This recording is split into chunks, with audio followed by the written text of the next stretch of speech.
Hey, I'm Dylan. I'm Sam.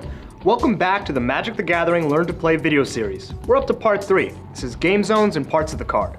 In the last video, we talked about tapping lands, producing mana, and casting spells.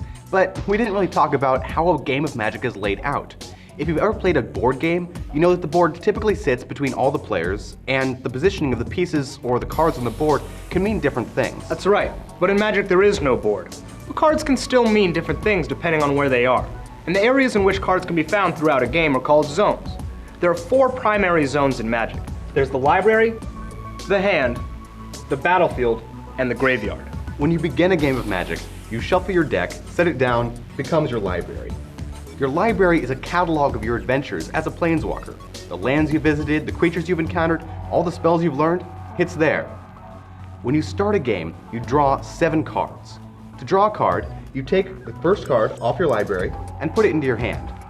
Your hand are the cards you have access to right now. The battlefield takes up most of the area between the players, so that's why your library sits off to the side. Most Magic cards will end up on the battlefield, but cards you control generally stay on your side, while cards your opponent control stay on his or her side. The battlefield's where all the action takes place. It's also where creatures engage in combat. When creatures die, they go to the graveyard. Graveyard functions much like a discard pile. Most players keep their graveyard next to their library, like this. Cards can go to the graveyard for other reasons too, which we'll talk about more when we discuss card types in the next video. Now, let's look at the different parts of a Magic card. And to do that, we'll need a card to look at. Here's Child of Night. The card's name is in the upper left corner. There are over 10,000 unique cards in Magic, and that number is growing all the time. Slide over to the upper right, and there's the mana cost, which we know all about now.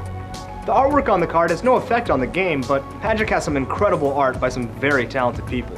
Now, check out below the art. That's called the type line, where you see what type of card it is, like land, or in this case, creature. Over to the right is the expansion symbol. This symbol tells you what set the card came from. The color of the symbol tells the card's rarity. Child of Night's expansion symbol is black, telling you it is a common card. A silver expansion symbol, like you see here on Air Elemental, means an uncommon card. Rare cards like Shivan Dragon have gold expansion symbols. And here's the top of the ladder, the mythic rare card. The fiery red expansion symbol tells you the card is exciting and very powerful. I mean, Bogardan Hellkite? That is no joke. You got that right. Now, looking again at Child of Night, let's check out that text box. The abilities of the card appear in normal type. Most abilities tell you exactly what they do, but some abilities, however, are summarized by a single keyword. For example, lifelink is a keyword. Keywords are often followed by italicized reminder text that'll explain more about them. Once you know what a keyword means, you'll be able to tell what a card does just by looking at the keyword.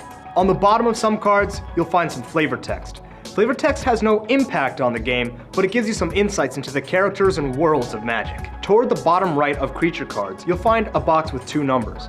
The number before the slash is the creature's power. It's a measure of its offensive capability, and also how much damage it deals in combat. After the slash is toughness. This is a measure of the creature's defense, and also how much damage it takes to destroy that creature.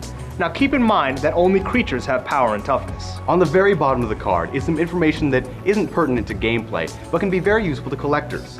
For example, the artist credit and the collector number, which can tell you who made your favorite art, and keep track of what cards of a set you have. And those are the parts of a Magic card. As you get more familiar with them, you'll be able to tell a lot about every card very quickly. And in the next video, we'll really get into the differences between the card types and see how they're played and what they all do. We'll see you there.